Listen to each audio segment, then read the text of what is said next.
WHDD presents Susan Says.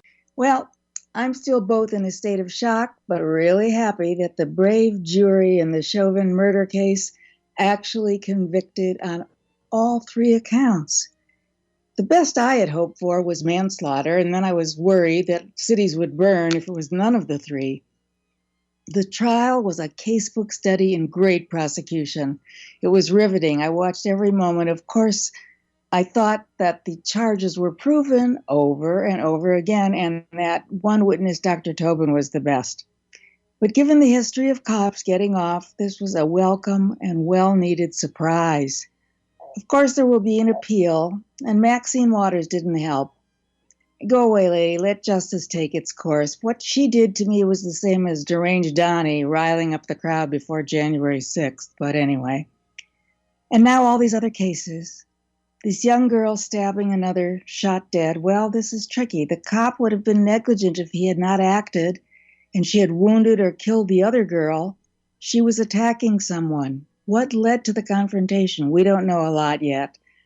The 13-year-old boy who dropped the gun just seconds before he was shot, really sad. That feels unnecessary. It's too much to ask cops to shoot for legs or arms. It's too hard in split seconds. But what else could be done? And why are these kids neglected, armed, and in these situations in the first place? So much has to be done with police reform, but of course, guns. The NRA is almost non-existent, so who are these politicians supporting them still? America is embarrassing with its gun violence. This year's been the worst, and it will continue. Guilty, guilty, guilty, yes. Congress is. We all are. Now let's see what will be done about it. But for now, I'm feeling some hope, a small step in a huge battle. It's about time. And that little heroine, that teenage gal who shot the video in the George Floyd case, deserves God's blessings, and let's make sure her future is secure both financially and in opportunities to reward her bravery. She saved us all.